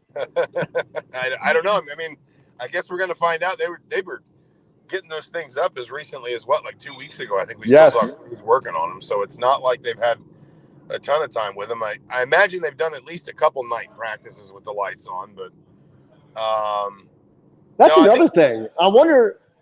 I mean, it sounds silly, but with their LED lights, does that affect play for Illinois if they haven't played under them? Maybe. I mean, maybe. And then again, like Indiana, you wonder if Indiana's played under them. I do think the one sort of piece of the LED light system that is maybe not talked about is, I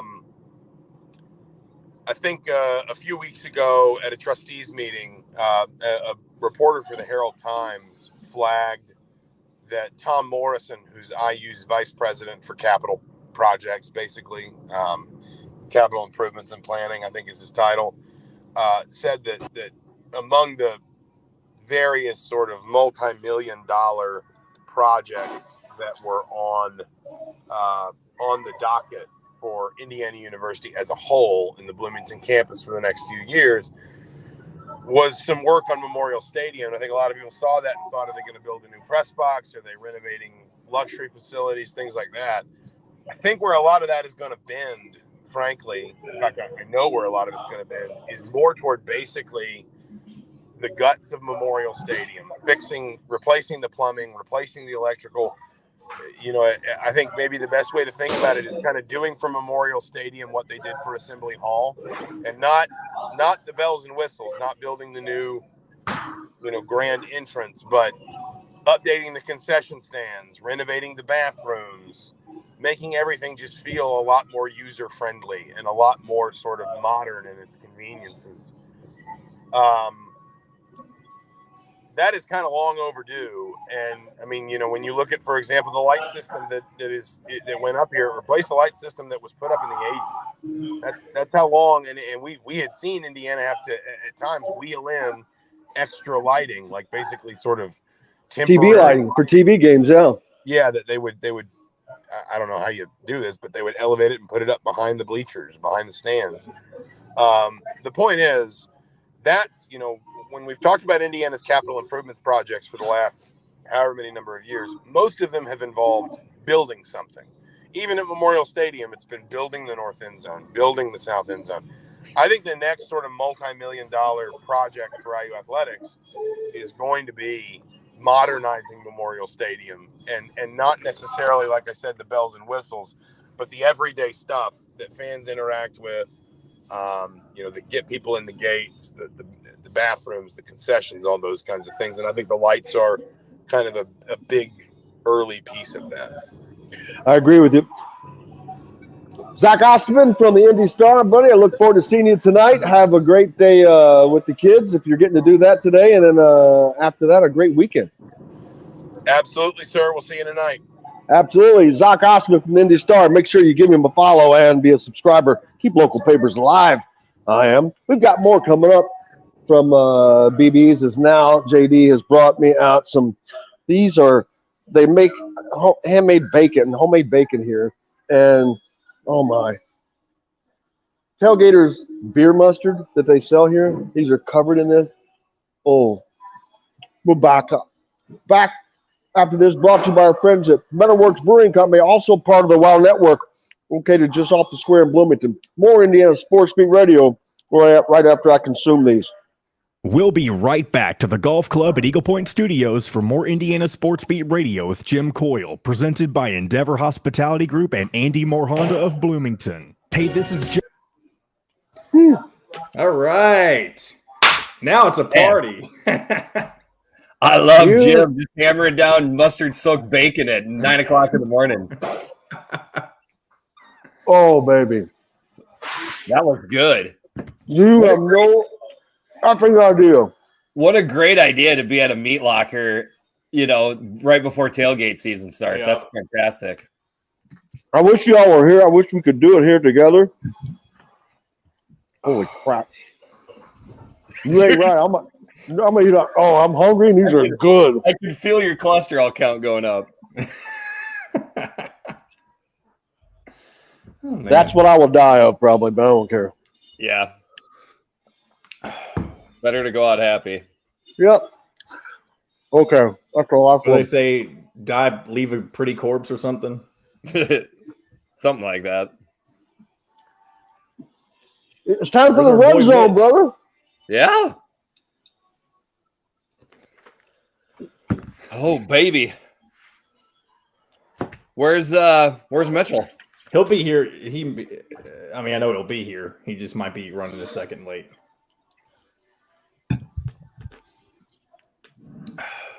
He's supposed to be coming on with a little surprise, Jim. A small little surprise. It's nothing ridiculous or anything, but we'll see if he does what he says he was going to do.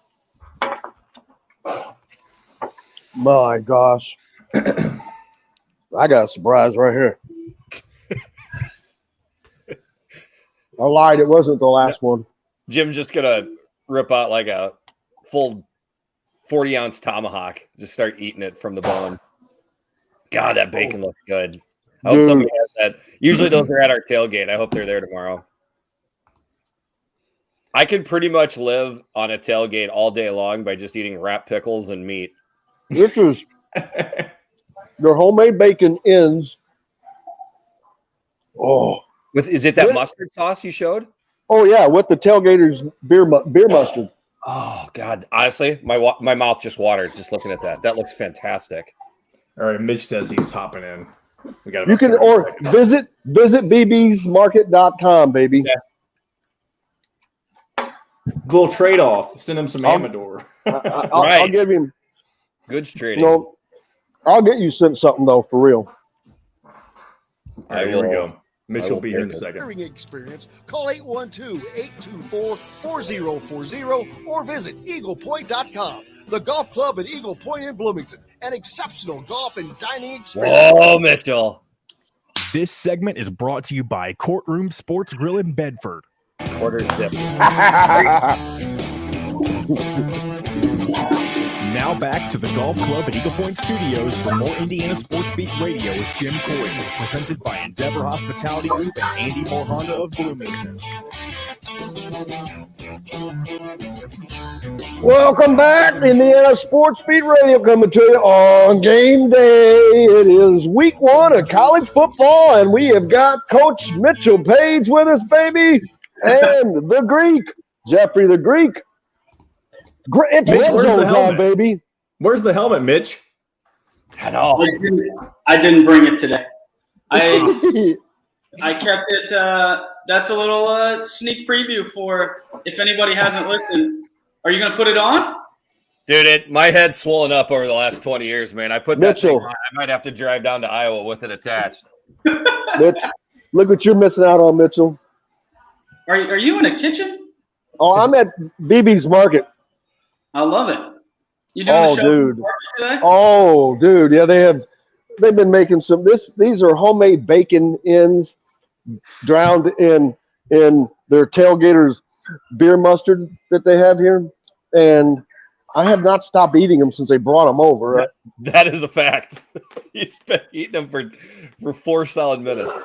I mean, they're so good. Earlier, he brought over these these succulent barbecued chicken bites wrapped in candied bacon.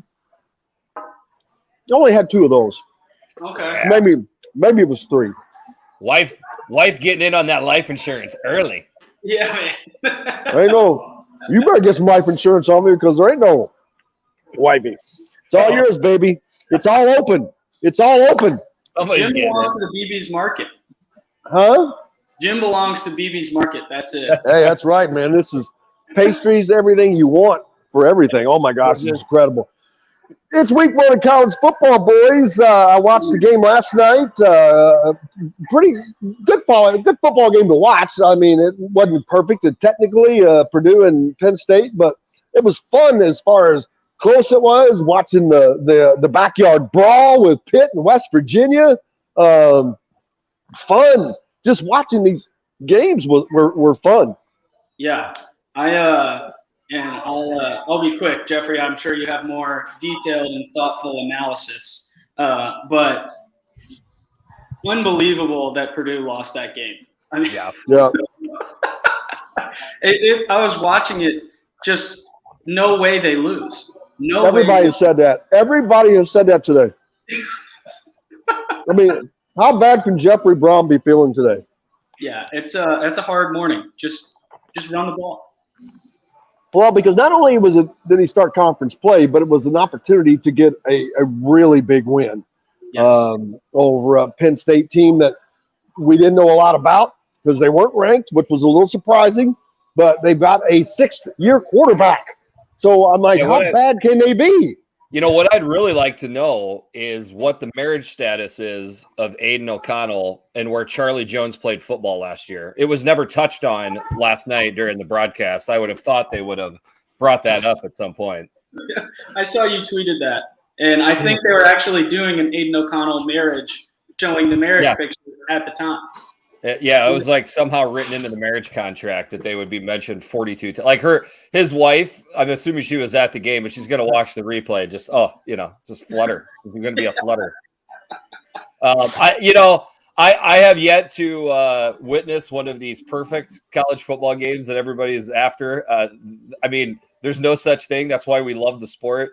That game last night had it all, man. I mean, if you're not entertained by that, find a different hobby. Somebody had a great tweet. I wish I could give him credit, but Sean Clifford had 4 touchdowns passing, 1 rushing, a pick 6. So he accounted for 6 touchdowns. He went out of the game with an injury that turned out not to be an injury. He came back in. Somebody said that was his entire career encapsulated in 1 3.5-hour window, which I think is absolutely fantastic. But man, what an entertaining Big Ten football contest. Yeah, why did he go out of the game? Because after the game, I know that the reporter asked him, he said, and his response was, I forget what he said, but you could tell it was like, what? What are you talking about? It was either number 1 or number 2. You take your guess. Well, that's funny. One of the weirder things in all of sports, there's no restroom on the sideline. Lamar Jackson. $600 million football stadiums. Lamar Jackson. Yeah. He did that. Do you not remember? I do. Yeah, it happens, he was man. Sprinting off of the field, man. I forgot about that. That's hilarious. Great weekend coming up, boys. Are you ready for it? Absolutely. Yeah. So let's jump into tonight. I mean, what's the pulse of Hoosier Nation? From my standpoint, I have no idea. I've got no idea. I have asked almost any Hoosier fan I can. I guess I didn't hit you up, Mitchell, but what is getting rolled out for offense tonight for the Hoosiers? we ain't got the clue what's I can tell you what I'm guessing. I have no idea. I'm guessing that's going to be this Connor Bazelak is the starter. Yeah, right. But Tom Allen has also shown loyalty means more to him. So that says Jack Tuttle. I'm going Connor Bazelak because I think that they're going to have to run a shotgun, quick hitting offense, an offense that's going to be able to move left and right some. And that doesn't sound like Jack Tuttle to me. But that's just a total guess on this type of offense. They could go back and drop back and do a 5-step drop back and try to stand back and throw the ball. The new hotness right now in college football is just getting the ball out of quarterbacks' hands quick. Everybody is going to it right now. Even if it's a deep route, it's essentially it's out of your hand quick and let the wide receiver run underneath it. Nobody trusts offensive line blocking anymore. It's too hard. If that's what they're going to, I think both quarterbacks can do it. It really comes down to who makes the best decision and who's the most accurate. I just have no idea of the two quarterbacks who that is. Yeah, and I think Tom Allen has indicated that this will not be the case, but the most important thing for me is that they don't play them both. If they brought something different to the table, and I used this example before, when I was in school, we had Rich Lago, who was a stand-in-the-pocket passer with a big arm and was pretty accurate. But we also had Xander Diamont, who was a freak athlete and jitterbug, electricity guy. And when we would bring in the package with him and Tyler Nate, it was just so different that it didn't ruin Rich Lago's confidence. And I think once you start messing with players' confidence, playing the same kind of guy, that's when things really go downhill. I agree that it'll be Bazelak, and hopefully he can stay healthy, and we'll have a quarterback for the whole year for the first time in what feels like forever.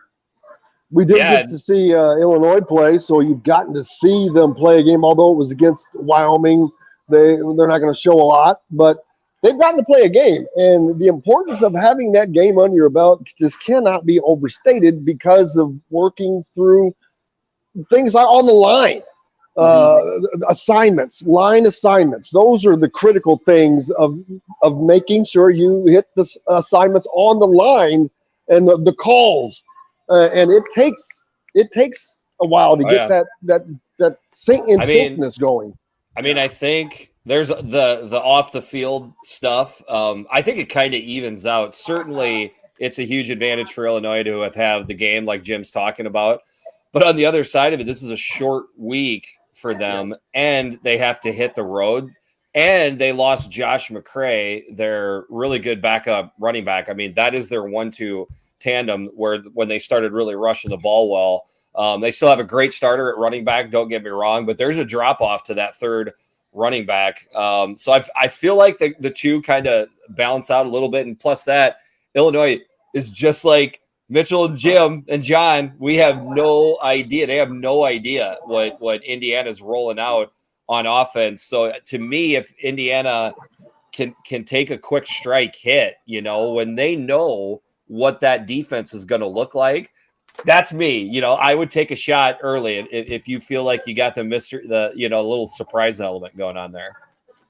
That's words right out of my mouth. I think if you win the toss, you take the ball, and you're in the first 2 or 3 plays. I don't even care if you go 3 and out. I want to see them attack vertically, something they did not do at all last year. I'll be curious. The transfer from North Carolina, is it Emory Simmons is his name? Yeah. Be curious what he can do. North Carolina's always been pretty effective on offense, so hopefully he can bring some talent. I just don't want to see him run the ball 3 straight times in the line and punt it. Let's take a shot, man. Let's get vertical. Let's put some pressure on people. Yeah, I cannot in any way think that they're going to do that, because there's no question that this offense has to be different than what was last year. So if they did that, I mean, however many people there, they may get up and walk out. So I don't think that would happen anyway. So I'm excited to see what they do. But that's a good point too. Is get the crowd in the game early. And you're right there, Mitchell. And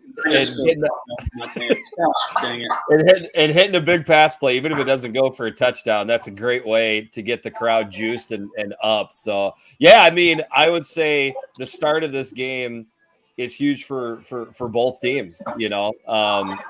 But like we thought we knew what we'd get out of Illinois for the first game. We got frozen cupcakes. I didn't know that. Yeah. 1, 2, 3, 4, 5 dozen frozen cupcakes right there.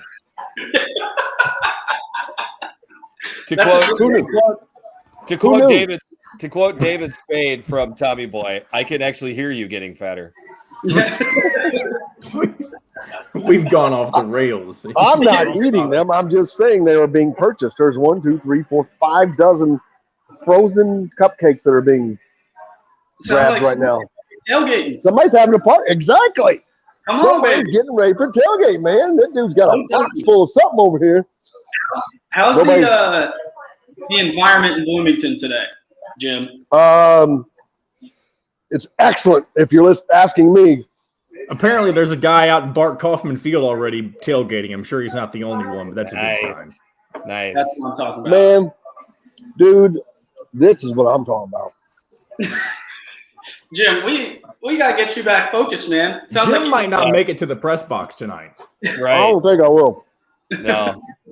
My man JD over here is killing it. He's killing me. What's up, JD? That is exactly how JD is supposed to look. What's your That's name? it right there. Jonna helping out, man. Nice. I'm gonna explode off of these things, dude. I mean, look at me. I'm eating. That's kind of what I was thinking. Yes, we've been able to talk today because Jim's counting down. Well, every week, JD's gonna be providing me with some great stuff here. See, if you guys were here when you come up, Mitchell, and do the show with me here, you'll be able to enjoy some of this as well. But sorry, boys, it's all mine today. That's coming. Zach's coming by. Zach Osterman said he's coming by to get his meats. I love it. I'm not gonna make it. Yeah. No. One of these days, Jewel. One of these days. Yep. Oh yeah, for sure. The next time Iowa plays at Indiana. Oh yeah, we'll make that trip. Jeffrey, I saw you put out your predictions yesterday. Got the Hoosiers going down, and I want to hear why you think that. I think that's definitely justified, but I'm just curious. I mean, you look at the line, right? I mean, it's as close to a jump ball line as you can. So I just want to say, if somebody puts down to a 1.5 now? Yeah, I saw it at a point at one point yesterday. I mean, that's dang near. To me, that makes Illinois a favorite. Yeah. Well, people are putting the money towards Illinois is obvious because I think it started at 3.5, 4. So I mean, honestly, like there's just more I know and trust with Illinois. I am a big believer in Illinois' defensive coordinator, Troy Walter. So even if Indiana strikes first, which wouldn't surprise me at all, he seems to be a really good in-game adjuster. And then on the other side of it, I think Illinois has a really good rushing attack. I think, it's obviously going to bring defenders up in the box. And DeVito looked pretty good week one. Again, yes. I know it's against Wyoming, but he looked accurate, especially for a new offense, a new team. Yeah. I mean, he's a transfer. He looked like pretty seamless. And the receivers aren't great, but Juice Point O and Casey Washington, I mean, these guys are good. Not great, but pretty good. Like they've got enough to make it interesting, and I just think there's enough there to pull out the win. It's fair. But again, I just want to say I got no money on this game. There is nothing that I feel great about. Yeah. So you wouldn't bet. So this is one you won't bet. The only thing I've considered is the under because I feel like there's very much a. What is the over under on this? 46. Is it down to 44? 45, I think. Okay, yeah. I mean that started at 46.5, so the public agrees with me on that. Like I wouldn't be shocked if this is a 10-6 game at halftime, type of deal. Either team. Like you can't tell me that Indiana's just going to be a well-oiled machine offensively right at the beginning. So and you got two really good defensive minds in Walters and Tommy Allen. So I think I might just talk myself officially into the under just now. I might talk to my special friend after we're done recording here. Well, the Doug Bucshon, who was with us, he talked about Illinois' defensive coordinator as well, that he is a shining star for them. And so you're making a great point. And I was thinking final score 27-24, but now I'm thinking that's too much. Maybe you have to back it down a little bit. 24, I don't know, 24-21, something like that maybe. But think of how crazy 27-24 is over by quite a bit, so. I know. It's like 11. It's like 11 points over or something. I was like, golly, that's what made me. I'm like, whoa. So yeah, we had this conversation on our Indiana podcast, John, Dustin, and I. But what would be something that Indiana fans can walk away from a game, wake up tomorrow morning, and feel good about it? Because I was saying a win. Winning, I would say doesn't do anything. You know what I'd want? I'd want to walk away feeling that there's an identity on the offense. Yes. Mm-hmm. That's at the base of it. Like winning 6-3 does nothing. You play great defense, but it's you get the win. You get the win. So I don't completely agree with that. I'll take any ugly win. I'm an Iowa fan, right? I have to love ugly wins. A win trumps all other. Nothing soothes the ills like a win. Best deodorant ever. Yeah. And hey, we got to take a break. We got plenty more to get to. Plenty more to talk about. Mitchell, you all right? Yeah. Okay, I just want to make sure. Well, we're here live at BB's, of course, brought to you by our friends at Cabello, also a part of the Wild Club. Make sure you go there, sign up, Apple App Store, Google Play Store. Join the Wild Club today. Start earning Wild rewards. And especially from BB's, we got more. Coming back live here at BB's with more of Mitchell Paige and Jeffrey the Greek. It is Red Zone Game Week number 1. Back right after this. We'll be right back to the Golf Club at Eagle Point Studios for more Indiana Sports Beat Radio with Jim Coyle, presented by Endeavor Hospitality Group and Andy Moore Honda of Bloomington. Whether you're visiting Bloomington, Jim just hammering food and talking about mustard. So I just love how he transitioned from he just took whatever you were talking about and went right to the cupcakes. Hey, and Mitchell, congrats on you with the transition. That was a professional transition to get it back on course with football. Yeah. I wanted to give you props, but then I knew it would just encourage Jim to go back to talking about meat, so I didn't want to say anything. I saw the comment from 5 Lefts at 10:06. Jim's going to do the last segment live from BB's restroom. There it is, yeah. 5 lefts. That's all. That is 5 funny. lefts with the comment of the day. What else do we have? You see those meats they're cutting back here, man? Oh, just relax that's on the meat. Go to the fruit department, man. Huh? You don't like meat, man? Eat some vegetables. Dustin's in the chat today. Yes, he is. Jim has lost all interest in game talk. Yeah. I need JD to send me some samples. That bacon right there. And then he also comments on the restroom comment. There we go. This guy, man. Oh, man. All right, 20 focused minutes, boys. Can we do it? Please go, please. So, Jim, what's the plan? Are you focused on picks? Are you focused on bet picks for this segment, Jim, or are we just going haywire again? Let's just talk. Let's just talk. I mean, we got Notre Dame, Ohio State. I mean, so these games are kind of dogs a little bit, but maybe just kind of like. How about that look? Ooh, that's good. Ooh, that is good. I think Western Michigan State is a little bit more interesting than people realize.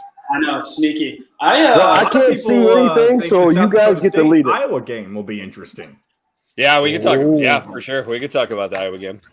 Yeah. I just don't ever want to. I don't ever want to seem like I'm trying to shove that down people's throats. We do. Jim will just think that you're trying to promote the Big Ten West or something. But then again, Jim's been shoving stuff down his own throat this entire segment. Right. That's right. Before we come back from break, Dustin says over/under on Jim's cupcake intake. Oh, I'd say about 4.5. 0, no cupcakes for you. Meat only. He's the liver king. I'm eating too much bacon. All right, here we go. You can also find full episodes of Indiana Sports Beat Radio on the homepage or on the station every week, Monday through Friday. If we're not on a station where you live, we should be. Ask for Indiana Sports Beat Radio. This segment is brought to you by Bubba's 33 in Clarksville. Pizza, burgers, beer. Now back to the Golf Club at Eagle Point Studios for more Indiana Sports Beat Radio with Jim Coyle, presented by Endeavor Hospitality Group and Andy Moore Honda of Bloomington. Welcome back, Indiana Sports Beat Radio, coming to you on this game day Friday from Beebe's Market here in Bloomington. Jeffrey, you're not lying. I've been stuffing my gut all morning, but it's been delicious. It's kind of hard. You can't help yourself. It's just we got too much. It's good here, man. But we got to get back to football talk, baby, because it is here, and there's a lot of games this weekend, not just tonight, but we talked about the state of Indiana. Illinois playing Indiana tonight. Obviously, Purdue played Penn State last night. You had Ball State on the road at Tennessee, and then Notre Dame and Ohio State this weekend as well. One of the big games, but Ohio State a clear favorite in that game, as they are. It's not that I guess Notre Dame is not as good as they have been, as much as Ohio State is Ohio State, and a little bit more so this year.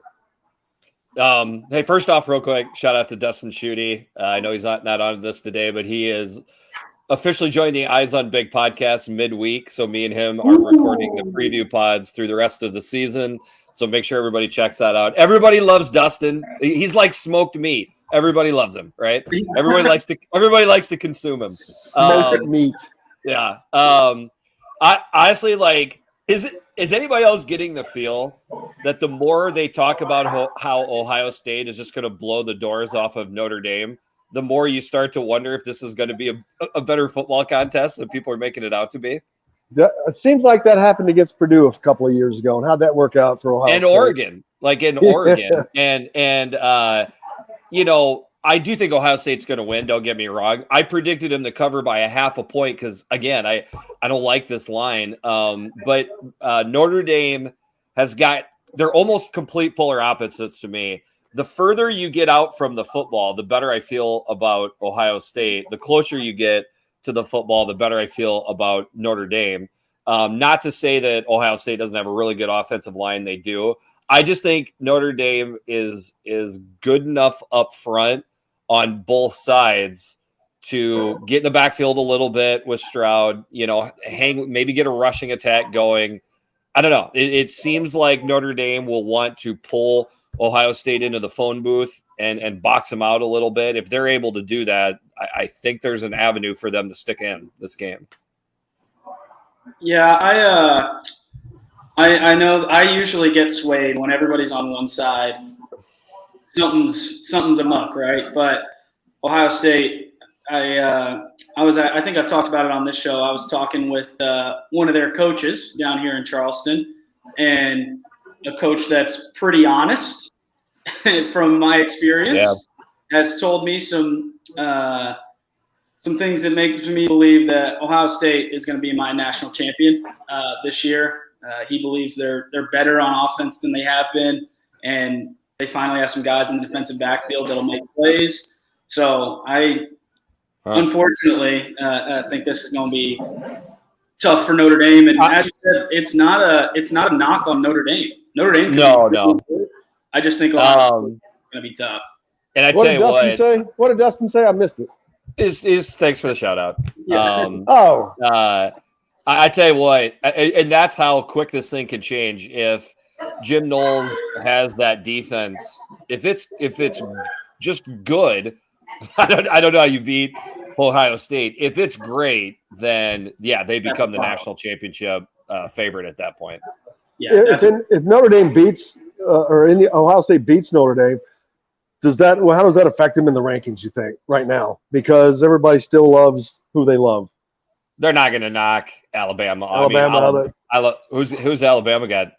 Miami. I mean, they're gonna de-pants Miami on national TV. So that's not, they're not. It's probably. I mean, I know this never happens, but would it be crazy to see Alabama and Ohio State go wire to wire 1-2? I don't think so. Yeah, I'm kind of sick of it myself. Sure. But that's that. Well, not jealous, because it's not that I have a team that I went there instead of. Just tired of seeing that. Like, basketball, at least it's spread out some. Yep. Hell, and guys always have a chance to knock off those teams. Talking about that's part of the expansion of the college playoffs. It has to happen. And I think that it will now, because the SEC and the Big Ten are going to be the two big guys. Well, they want more teams in than just one or two possible teams. So they want more money in. And there's a vote happening today, as a matter of fact, by the university presidents on that matter, and it will be sent on to another committee. But that vote is happening today. It is about the money, of course, but it's also better for the viewers to see an extended playoffs, I think, and it's better for the programs. Give more teams a shot. Absolutely. Speaking of having a shot, I think Western Michigan has got a shot to make this a pretty decent game against tonight. Michigan State. So I mean, Western Michigan they got a really good defense. I mean, this has been a team that's rolled out a really good defense for a couple of years here. I think we're going to see Michigan State is a very intriguing team to me. Mel Tucker's done such a good job, man. He has just come in there and has hit the ground running. You can't ask for more for what Mel Tucker has done. That's obviously with what they did on the field last year, and then what they're doing on the recruiting trail. So, hats off to Mel Tucker. And I feel like every time I say this, but Sparty fans are spicy, by the way, one of the spicier fan bases in the Big Ten. And, I had the audacity to predict them at 7-5 this year. So we'll see, and their over under is 7.5, so it's not like I was that far off from what Vegas was seeing. I think Michigan State's going to be good, and they definitely have a chance to be better than that 7-5 I predicted. I just think it's going to be a little bit different style. I think it's going to be more, I don't know about plotting, but just more of a ball control, complementary style of football. That's what I think we'll start seeing tonight. And I think Michigan State wins. Don't get me wrong. I just think it's going to be it's going to have a little bit different look to it as compared to the explosive plays on both sides of the ball that Michigan State, scored and gave up last year. Yeah. Very, very interesting. Yeah. Yep. Tomorrow, what are the games tomorrow? Oh, go ahead, Mitchell. I was just going to say, I'll be interested to see. I mean, everything with Michigan State last year was based on Kenneth Walker just kind of bullying people and having a Heisman-level campaign. That's a lot to replace. And when you're going to have an offense that relies on explosive plays, there has to be something backed by a run game. And if they can replace that, great. But I would definitely take the under on the 7.5 wins for them. I don't like that one way or the other, but I mean, you bring up good points. One of the things I'll be looking at tomorrow morning is so weird with Michigan. They got the dual quarterback thing going on where Harbaugh said, we got McNamara this week and McCarthy next week. Mitchell rubs his temple. My thing is, so if we're going to go off performance of the quarterbacks, because ain't no way Michigan is losing to either Colorado State or Hawaii next week. So we're literally going off of performance of the quarterback. So does McNamara get 35 attempts tonight, and does he get to throw the ball down the field to put big points and stats on the board? It's crazy to me that that's how they're doing it. I would think it would mean Michigan is going to come up fired up and want to put points on the board. I mean, I think they just absolutely roll Colorado State. What about tomorrow? Slate of games. What's coming up tomorrow that you like?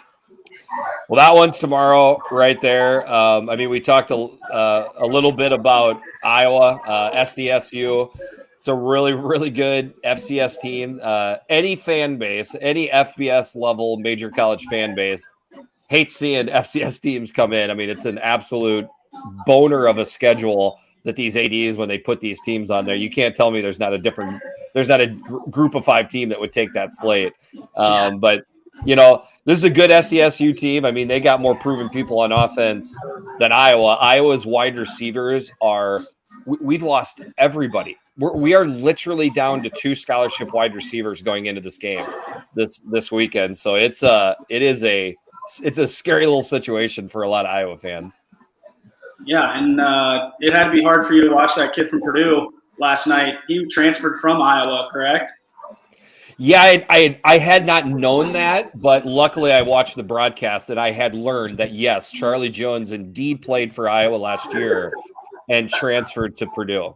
But I'm just glad I wasn't aware. I was glad that somebody informed me of that multiple times last night. Yeah, I just wasn't sure if you remembered. Yeah. And I had said, I mean, not to pat myself on the back too hard, but when we had lost Tyrone Tracy Jr., I was like, he had the dropsies at Iowa quite a bit, to be honest with you.